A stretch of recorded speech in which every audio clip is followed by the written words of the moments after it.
नमस्कार दोस्तों, सभी का स्वागत है चार्ट मजो की नई वीडियो में। और इस हफ्ते भी हमें मार्केट के अंदर एक अच्छी अपसाइड मूव देखने मिली। दोस्तों यहाँ पे अगर हम चार्ट देखते हैं और चार्ट पे डेली चार्ट पे अगर हम जाएंगे यहाँ पे तो इनवर्स एचएनएस का पैटर्न दिखाई देता है और एक कप एंड हैंडल टाइप भी पैटर्न था राइट शोल्डर पे, जो कि उसकी जो लेंथ है वो तो कवर कर ली निफ्टी ने। लेकिन अब ये जो इनवर्स एचएनएस की लेंथ है ये लगभग 26,750 के आसपास तक आती है। तो मेरे हिसाब से 26,700 एक ऐसा लेवल है जिसको हम मान के चलेंगे कि आने वाले थोड़े टाइम में जरूर निफ्टी अटेम्प्ट करेगा। अब दोस्तों यहाँ पे लेवल के हिसाब से निफ्टी की जो तेजी है पिछले 3 हफ्तों से लग रहा है कि आगे भी कंटिन्यू होनी चाहिए। नीचे के साइड इंपॉर्टेंट लेवल हम ध्यान रखेंगे, 25,900 के नीचे अगर क्लोजिंग मिल जाए, जो लेवल निकल के आता है नीचे क्या आएगा दोस्तों 25,900, ये अगर निकल जाए क्लोजिंग बेसिस पे तो फिर थोड़ा मार्केट फिर से नेगेटिव बन जाएगा, मतलब थोड़ा बहुत साइडवेज हो जाएगा। अब बैंक निफ्टी की बात करें तो आज बैंक निफ्टी के अंदर फॉल था, लेकिन कई दिनों से हम देख रहे हैं कि लार्ज कैप के अंदर आउट परफॉर्मेंस है। अगर आप मेरा डेली वीडियो देख रहे हो तो उसके अंदर मैंने कवर किया हुआ है कि लार्ज कैप किस तरीके से आउट परफॉर्मेंस कर रहे हैं। पिछले 3-4 वीडियो में अगर आप देखोगे तो वो आपको दिखाई देगा। सेकेंडली, आपने जब हमारे वीकली वीडियो देखे होंगे पुराने तो अभिषेक ने भी आपको बताया था कि किस हिसाब से mid cap to large cap के अंदर एक फ्लो बन सकता है म्यूचुअल फंड की तरफ से। तो आई थिंक वो होते हुए दिखाई दे रहा है। इस वजह से मिड कैप का जो इंडाइसिस है, तो मिड कैप 100 हम ट्रैक करते हैं, वो थोड़ा रेड कैंडल बना रहा है। यहाँ पे देखिए ये मिड कैप का जो पिछले 4 दिन है वहां पे ये रेड कैंडल देखने मिलती है। लेकिन इसका ये मीनिंग नहीं कि पूरी तरीके से शिफ्ट होगा मार्केट। हमने देखा है पहले भी कि लार्ज कैप अगर बहुत ज्यादा आउट परफॉर्म करते हैं तो मिड कैप थोड़े शांत हो जाते हैं, और जैसे ही लार्ज कैप फिर थोड़ा कंसोलिडेट करेंगे ऊपर जाने के बाद तो मिड कैप फिर से एक बार एक्शन में आ जाएंगे। तो फिलहाल के लिए पूरा जो कंट्रोल है अभी मार्केट का वो लार्ज कैप के हाथ में है। तो इस वजह से बैंक निफ्टी आज नीचे आया थोड़ा, लेकिन आईटी आज ऊपर गया था। बाकी रिलायंस ने काफी एक अच्छी मूव दिखाई, और रिलायंस को मैंने कल ही हमारे डेली वीडियो के अंदर कवर किया था हमने हमारे चैनल पे, और उसपे हमने एक डिसेंडिंग ट्रायंगल देखा था, लेकिन उसको आज हम कवर करेंगे क्योंकि हम ब्रेकआउट का इंतजार कर रहे थे। तो दोस्तों लार्ज कैप का पूरा डोमिनेंस है, लार्ज कैप के अंदर पूरी तरीके से एक मूव बनी हुई है। अब दोस्तों यहाँ पे मिड कैप का चार्ट देख लिया, बैंक निफ्टी पे भी हमने चार्ट देख लिया कि 54,500 फिलहाल के लिए हर्डल बनते हुए दिखाई दे रहा है। लेकिन आगे आने वाले टाइम पे लग रहा है कि बैंक निफ्टी भी यहाँ पे कुछ थोड़ा पेनेंट या फ्लैग टाइप पैटर्न बना के फिर बढ़ना चाहिए। बट क्योंकि अब बाकी सारे सेक्टर जो लार्ज कैप के थे वो थोड़े रनअप नहीं हुए थे, तो आई थिंक फ्लो थोड़ा बहुत शिफ्ट हो रहा होगा। अब दोस्तों यहाँ पे डाउ पे आ जाते हैं, जो कि मेन, अगर हम कहें मेन इंडाइसिस फिलहाल के लिए जो बना हुआ है। और इसका अगर मैं आपको वीकली चार्ट दिखाऊं तो पिछले 3 हफ्तों से ये भी डाउ जो है वो ऊपर जा रहा है। आज का जो फ्राइडे का क्लोजिंग है वो इंपॉर्टेंट होगा। हम अनुमान लगा के चल रहे हैं कि फ्राइडे की जो क्लोजिंग आएगी आज की वो थोड़ी सी ऊपर आएगी। अधिकतर हम सैटरडे को वीडियो बनाते हैं जब डाउ की क्लोजिंग हो जाती है, लेकिन इस बार हम थोड़ा सा जल्दी बना रहे हैं। और अगर हम प्रियम करके चले कि आज ब्रेकआउट हो जाएगा तो बाकी निफ्टी भी फिर हल्का बहुत थोड़ा बहुत साइडवेज रह के डाउ के साथ ही अलाइन हो जाएगा। फिलहाल निफ्टी जो है डाउ से ज्यादा परफॉर्म कर रहा है, मतलब डाउ के अगेंस्ट आउट परफॉर्मेंस है निफ्टी में, जो कहीं ना कहीं दिखा रही है कि डाउ के अंदर भी ब्रेकआउट होना चाहिए। डेक्स के अंदर आज ब्रेकआउट कंफर्म हो गया है। बहुत ही अच्छा कप एंड हैंडल का पैटर्न है जर्मनी के मार्केट में, तो वहां से भी एक अच्छा कॉन्फिडेंस बन रहा है। अब दोस्तों बात करते हैं क्विकली बाकी मैक्रो इंडिकेटर पे। जो है डॉलर इंडेक्स, आपका डॉलर इंडेक्स जो है वो साइडवेज है, और डॉलर इंडेक्स के अंदर ये एक डिक्लाइनिंग चैनल में बना रहेगा। बॉन्ड यील्ड, सॉरी, तो ये जो था आपका चार्ट बॉन्ड यील्ड का था, ये भी एक डिक्लाइनिंग चैनल में है। और डॉलर इंडेक्स जो है वो 100 के आसपास सपोर्ट लेने की कोशिश कर रहा है, लेकिन मोस्टली ये ब्रेक डाउन देना चाहिए। अभी हम मेटल के अंदर भी रैली देख रहे हैं, चाइना का जो हमें स्टिमुलस देखने मिला, लेकिन मेटल ऊपर जा रहे हैं। इसमें अगर डॉलर इंडेक्स और नीचे गिर जाए तो फर्दर हमें वहां पे मूव देखने को मिल सकती है। ब्रेंट थोड़ा बहुत हमें वीक होते हुए दिखाई दिया। और ब्रेंट की अगर हम बात करें तो काफी सारे जियोपॉलिटिकल न्यूज भी है, तो आई थिंक थोड़ा चॉपी रह सकता है यहाँ पे। फिलहाल के लिए आई थिंक अवॉइड करना चाहिए ब्रेंट। गोल्ड एज यूजुअल पिछले 3 हफ्तों से गोल्ड भी ऊपर जा रहा है। गोल्ड के ऊपर हमने डिटेल कवरेज भी की थी, अगर आपको ध्यान हो तो अभिषेक ने आपको बताया था, और टेक्निकली भी हमने देखा था कि गोल्ड के अंदर किस हिसाब से मूव बन सकती है। तो पिछले हमने लास्ट वीक तो हम एपिसोड कर नहीं पाए थे हमारा due to some time constraint, लेकिन यहाँ पे अगर हम देखें तो गोल्ड लगातार ऊपर जा रहा है और 2800 और 2900 ये रेंज की तरफ काफी तेजी से बढ़ रहा है। सिल्वर ने भी फाइनली ब्रेकआउट दे दिया, काफी टाइम से रुका हुआ था सिल्वर, और गोल्ड के शायद अलाइन हो रहा है 35 तक के लेवल, ऐसा एक्सपेक्ट हम करेंगे। अब दोस्तों यहाँ पे मार्केट का अपडेट तो हो गया, चलते हैं अभिषेक के पास, उनसे जानते हैं कि मार्केट के अंदर और क्या नया डेवलपमेंट हो रहा है।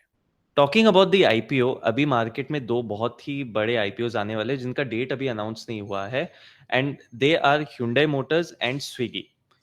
अभी ये जो कंपनीज है इनका आईपीओ मैसिव होने वाला है, स्पेशली Hyundai मोटर्स का, विच इज अराउंड 30,000 करोड़। तो यूजुअली क्या होता है मार्केट में, हमेशा ये बात होती है कि कभी भी बड़ा आईपीओ आता है तो यानी कि एक करेक्शन आने वाला है। बट ये टाइम थोड़ा सा अलग सिनेरियो है। अलग सिनेरियो ऐसे है क्योंकि जो मार्केट है उसमें अभी रिटेल पार्टिसिपेंट्स का कॉन्फिडेंस एंड अमाउंट दोनों ऑल टाइम हाई पे है। Second of all, FIIs and DIIs both positive. And third, market में ओवरऑल लिक्विडिटी एंड बुलिशनेस बहुत ज्यादा है। एंड फाइनली, अभी तक हमने जो भी अनसर्टेनिटीज देखे हैं related to rate cuts and other things, उसमें मार्केट ने एक करेक्शन दे के बहुत ही स्विफ्टली एक अपूव दिखाई है, जिसका मतलब ये है कि कॉन्फिडेंस बहुत अच्छा है एंड मार्केट को एक ऑल टाइम हाई की तरफ लेके जा रहे हैं। तो ये बात को आपको ध्यान में रखना पड़ेगा कि बड़ा आईपीओ इस बार आ रहा है, बट जरूरी नहीं है कि हम उस टाइप का जो एक करेक्शन देखते हैं यूजुअली एक बड़े आईपीओ के बाद वैसा हो। दूसरी बात करते हैं कि एक आईपीओ के बारे में मैं बात करना चाहूंगा जो अब मंडे को जिसकी क्लोजिंग होने वाली है, एंड हमने उसके बारे में कवर नहीं किया था। Usually we don't cover IPOs, but ये आईपीओ के बारे में मुझे बात करना था। It's a small cap company IPO, and इसका जो मार्केट कैप पोस्ट आईपीओ होने वाला है that is near about 630 crore. Company का नाम है diffusion engineering. It is into welding business. And मैं स्ट्रिक्टली अगर नंबर्स की बात करूं तो इनका जो return on equity and return on capital employed, which we से ROE and ROC, those are nearly 17 and 19% respectively, which is very healthy. And company का जो PE ratio and PB ratio जो एक लिस्टेड प्राइस पे हम देख रहे हैं, that will be also 20 times and 2 times respectively, यानी कि PE is also 20x and PB is 2 times, which is very healthy looking at the current market scenario. And ये सब चीज देख के हमें ऐसा लगता है कि इसका जो प्राइसिंग रखा है कंपनी ने वो बहुत ही अच्छा रखा है। इनका जो क्लाइंट रिलेशनशिप है that is also very healthy कि they have served near about 500 clients in FY24 and 70% have nearly maintained relationship with them, so means they are old clients। Company का एक इशू ये हो सकता है कि it is very much concentrated in the Indian market। ये Indian market को बहुत ज्यादा सर्व करता है, so if there is any weakness in Indian market तो इस कंपनी को प्रॉब्लम हो सकता है। बट अगर हम अभी देखें मैक्रोस को, तो उसमें हमें क्या दिखता है कि जो मैन्युफैक्चरिंग है वो बहुत स्ट्रांग है इंडिया का, एंड गवर्नमेंट की तरफ से भी एक टेलविंड दिख रही है। सो इसके कारण से डिफ्यूजन इंजीनियर्स जैसे कंपनीज को फायदा हो सकता है आगे जाकर भी। एंड आईपीओ का जो साइज है दैट इज 158 करोड़, एंड इसका सब्सक्रिप्शन डेट 30th को एंड हो रहा है। Price band is around 165 rupees. And अब हमें ये देखना है कि should you put money in this company for long term, या फिर आपको सिर्फ ग्रे मार्केट प्रीमियम जो इसका चल रहा है 50% प्लस, उसको लेके बुक करना चाहिए। सो इसमें दो स्कूल ऑफ थॉट्स आएगी मेरे तरफ से। एक तो है कि जो लिस्टिंग प्राइस हो रहा है कंपनी का, प्योर प्ले जिनको ये मिल जाएगा, वो आज के मार्केट कंडीशन में जहां पे small cap companies mid cap companies सब में इतना रनअप आ गया है, उसके बाद भी अगर आपको कोई कंपनी मिल रहा है जिसमें जो PE ratio is just 20 and PB is just 2, after having a good PAT, after having a good ROE and ROCE, तो ये आपको एक बहुत ही अट्रैक्टिव वैल्यूएशन पे आप ये बाय कर रहे हो। इट्स नॉट लाइक कि कंपनी बहुत ज्यादा हाई वैल्यू पे लिस्ट कर रही है अपने आप को, no. Company is doing good work also. इनका जो रेवेन्यू ग्रोथ है that is also 17 to 20% year on year.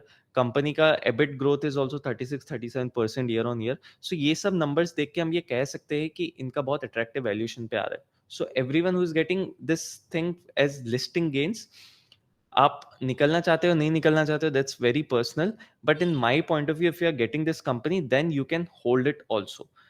Now this is about the IPO market. अब हम बात करते हैं कि इन जनरल अभी मेरा क्या स्टांस रहेगा मार्केट को लेके। एक पॉइंट है macro economic point of view से मैं बात करना चाहता हूँ। जो रेट कट हमने लास्ट टाइम बात किया था, we also covered, as Devraj said, we covered about gold की gold will do well. We also covered about how large cap companies will do well, and it is doing well right now. So हमने जो भी macros को cover किया है वो play होते हुए हम देख रहे हैं। इसी चीज को मैं ध्यान में रखते हुए जो अभी मैं कवर करते जा रहा हूँ, उसमें से एक थर्ड पॉइंट मेरा ये निकल के आ रहा है कि अब मैक्रो तो हम लोग ने समझ लिया, गोल्ड अच्छा करेगा, लार्ज कैप अच्छा करेगा, बट अगर आपको पैसा को इन्वेस्ट करना है या फिर आपको educational purpose point of view से अगर हम लोग देखें, तो कौन सा ऐसा सेगमेंट है या कौन सा सेक्टर है जो आउट परफॉर्म कर सकता है। सो आई स्टडीड कि वेन एवर मार्केट में एक रेट कट होता है एंड स्टैगफ्लेशन का सिनेरियो होता है। स्टैगफ्लेशन मतलब कि इन्फ्लेशन तो हो रहा है बट ग्रोथ नहीं है। ग्रोथ नहीं है वो हम देख सकते हैं, ईपीएस ग्रोथ कंपनीज का is at all time low right now in India also, and बाहर में तो वो चल ही रहा है कि ग्रोथ उतना नहीं है। सो ये सब सिनेरियो में जब इन्फ्लेशन हाई हो पर कंपनीज में ग्रोथ ना हो, ईपीएस ग्रोथ उतना ना हो, तब उस समय कौन से कंपनीज अच्छे करते हैं in case of rate cut जो अभी होने ही वाले हैं। तो इसका मतलब ये होता है जब ये प्ले आउट हो रहा हो तो सबसे ज्यादा फायदा होता है यूटिलिटी कंपनीज को, पावर कंपनीज को, एनर्जी कंपनीज को।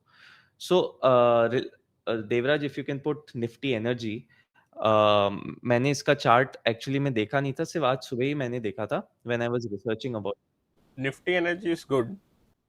या तो निफ्टी एनर्जी का अगर मैं बात करूं, why I am talking about utility stock specifically is कि यूटिलिटी कंपनीज में एक होता है कि जो डिमांड रहता है that is rather in elastic during bad times and good times from the consumer and side. Okay, India का जो ओवरऑल इकोनॉमिक ग्रोथ है which is that is good, ठीक है। एंड इन कंपनीज को अब जो लोन मिलेगा, because they are capital intensive, they take loan from the market. If the rate falls down, सबसे ज्यादा फायदा इन्हीं को होगा क्योंकि इनका कॉस्ट, ऑपरेशन कॉस्ट कम हो जाएगा, इंटरेस्ट कॉस्ट कम हो जाएगा।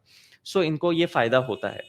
एंड ये चीज पे ध्यान पे रखते हुए निफ्टी एनर्जी मुझे बहुत ही अट्रैक्टिव लग रहा है। अभी पावर स्टॉक्स मुझे बहुत अट्रैक्टिव लग रहे हैं। एंड यूजुअली अगर आप थियोरेटिकली जाए तो ये बात होता है कि जब भी इंटरेस्ट रेट कम होगा तो बैंक्स को ज्यादा फायदा होगा बिकॉज लोग भी लोन लेना स्टार्ट कर देंगे। बट मेरे हिसाब से ये प्ले आउट नहीं होगा। मेरे अकॉर्डिंग जब स्टैगफ्लेशन का टाइम आता है तो डिमांड ऑलरेडी लो है, एंड डिमांड लो होने के बाद से अगर बैंक्स का मार्जिन भी कम हो जाए because interest rate is high, तब मार्केट तब बैंक्स के NIM, net interest margin high रहते हैं। जब इंटरेस्ट रेट कम हो जाता है तो इनका नेट इंटरेस्ट मार्जिन भी स्क्वीज हो जाता है। So if NIM is down and demand overall is also down, तो banks won't perform that well according to me. So every banks that are more towards the retail side, I think might not do well in the coming time, and that's why my focus would be more on utility companies right now. Also if you look into the companies who are into commodities, उनका भी time अच्छा आ सकता है अभी because जो China है, China ने बहुत सारे स्टिमुलस पैकेजेस को अनाउंस किया है। मैं क्विकली आपको बता देता हूँ, जैसे कि उन्होंने 20 बेसिस पॉइंट का एक कट अनाउंस किया है जिससे उनका जो रेपो रेट है वो 1.7 से 1.5% हो जाएगा। चाइना ने ऑल्सो 50 बेसिस पॉइंट का कट किया है in their reserve requirement ratio RRR। ये कुछ नहीं है, ये बस वही रेशियो है जो बैंक्स को ये कहते हैं कि अपने पास पैसा रखो, उसमें इन्होंने 50 बेसिस पॉइंट का कट करवाया है। ऑल्सो जो सेकेंड टाइम बायर्स है, होम बायर्स, जो चाइना में बहुत ज्यादा पॉपुलेशन है उनका, उनके लिए भी चाइना ने जो मिनिमम डाउन पेमेंट है उसको भी 25% से 15% कर दिया है। एंड जो एग्जिस्टिंग मॉर्गेज रेट्स है जिन्होंने भी लिया हुआ है उनका भी रेट कम कर दिया है by 50 basis point. And there are other measures as well, I am talking about the 4-5 main points. And ये सब चीज देख के क्या होता है कि अगर चाइना अच्छा करे तो कमोडिटी अच्छा करती है। तो मेरे हिसाब से companies like Hindustan Copper, they might do well in the coming time as well. So ये सब कंपनीज पे मेरा फोकस रहने वाला है आगे जाके। And also if you guys know, Reliance power has become debt free at the correct time according to me. And जो अभी इससे टेलविंड या पुश मिलेगा वो दोनों एंड से मिलेगा, even macro economic perspective and also because of the fact कि ये लोग डेट, इनका रिडक्शन हो गया है, डेट जीरो हो गया है। या देवराज। सो काफी सारी चीजें हमें अभी बताई हैं अभिषेक ने। आईपीओ को लेके वैसे जैसे निफ्टी मैन्युफैक्चरिंग पे मेरा ध्यान जाता है, बरोबर अभिषेक? जो कंपनी जो आ रही है, तो अगर निफ्टी इंडिया मैन्युफैक्चरिंग इंडेक्स देखे तो काफी अच्छा दिख रहा है ये भी, तो आईपीओ भी सही टाइम पे है। जो हम देखेंगे अभी जो मंडे को लास्ट दिन है उसकी, तो आई थिंक ग्रे प्रीमियम भी उसका अच्छा खासा चल रहा है, मैंने जहां तक पढ़ा था, राइट? मार्केट के Yes, it अंदर। is more than 50%. हाँ, तो ये आईपीओ पे ज़रूर आप लोग ध्यान दीजिए। अ, इसके अलावा हाँ, जैसा अभिषेक आपको और बता रहे थे कि चाइना के अंदर अनाउंसमेंट हुए, तो मेटल जो हमने देखा, हमने वेदांता को भी डेली वीडियो के अंदर कवर किया था, और वेदांता ने काफ़ी अच्छी हमें मूव दिखाई और आज अपने ओवरहेड रेजिस्टेंस के भी ऊपर चले गया। तो अभिषेक ये हमको चार्ट में भी दिख गया था, इनवर्स एचएनएस कॉम्प्लेक्स का ये पैटर्न बना हुआ था। सो मेटल के अंदर जो मूव थी वो यहाँ पे देखने मिली। रियल स्टेट की मूव भी अच्छी खासी चली है, जो हमने पहले डिस्कस की थी। आ, आज थोड़ा सा करेक्शन हमें देखने मिला था रियल स्टेट के काउंटर में। ओब्राय रियलिटी के ऊपर हम थोड़ा ज्यादा फोकस कर रहे थे, तो यहाँ पे ये रहा, हम यहाँ पे डिस्कस कर रहे थे रेट पे, जो आप अगर जो भी वीकली वीडियो देखते हो तो। दोस्तों अब चलते हैं हमारे वीकली काउंटर जो हम चार्ट स्टडी करते हैं। अगले हफ्ते के लिए मेरे हिसाब से रिलायंस के ऊपर एक अच्छा फोकस बन रहा है, क्योंकि लार्ज कैप साइड से है और सबसे बड़ी कंपनी है इंडिया की। यहाँ पे अगर देखें तो डिसेंडिंग ट्रायंगल का ब्रेकआउट मिल गया है। अब कल का जो जिन्होंने डेली वीडियो देखा है उसके अंदर हम डिस्कस कर रहे थे कि ये भी काउंटर एक बार के लिए ब्रेकआउट दे सकता है। फाइनली इसने आज ब्रेकआउट दे दिया, लेकिन मैंने तभी कवर इसलिए नहीं किया था as a chart study, just मैंने इंफॉर्मेशन ही दी थी, क्योंकि इसमें ब्रेकआउट आना जरूरी था। जो आगे उससे की कंफर्मेशन मिल जाती, तो ब्रेकआउट आने की वजह से कंफर्मेशन दिखाई दे रही है। यहाँ पे दो सिमेट्री है, एक डिसेंडिंग ट्रायंगल का बर्स्टेड ब्रेकआउट ऊपर के साइड, और एक W shape double bottom shape का एक हमें सिमेट्री और दिखाई दे रहा है। सो ओवरऑल अगर मैं बात करूं यहाँ पे, तो दो दो टेक्निकल हमें इंडिकेशन मिल रहे हैं, और आने वाले सेशन में अगर हाई निकलता है आज के कैंडल का जो कि 3065 है, तो मेरे हिसाब से ये काउंटर जरूर अपना प्रीवियस हाई लगाने जा सकते हैं। तो 3065 का लेवल इंपॉर्टेंट हो गया है रिलायंस के लिए। और जिस हिसाब से वैसे अगर आज डाउ परफॉर्म कर जाता है, तो मेरे हिसाब से रिलायंस भी वर्क करना चाहिए। बाकी इसके जो भी सेक्टर की कंपनियां आती है अभी रिलायंस के अंदर, जैसे टेलीकॉम हो गया आपका, रिफाइनरी होगी और आपका रिटेल हो गया, वो सारे ही सेक्टर अच्छा कर रहे हैं। तो बस रिलायंस उतना अच्छा परफॉर्म नहीं कर पा रहे हैं और काफी अंडर वैल्यूड भी हो चुका है।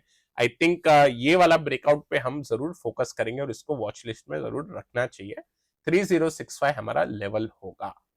सेकंड जो काउंटर निकलता है ये हफ्ते के लिए, जो भी चार्ट पे एकदम अच्छा पैटर्न बना रहा है, इसके लिए मैं वीकली चार्ट पे जाता हूं। ये है, यस, ये है वेस्ट लाइफ डेवलपमेंट, ठीक है? तो अगर sorry, Westlife Foodworld इसका नाम है। और इसका जो ब्रेकआउट है वो वॉल्यूम जो देखी जा रही है इस हफ्ते की, वो काफी अच्छी है।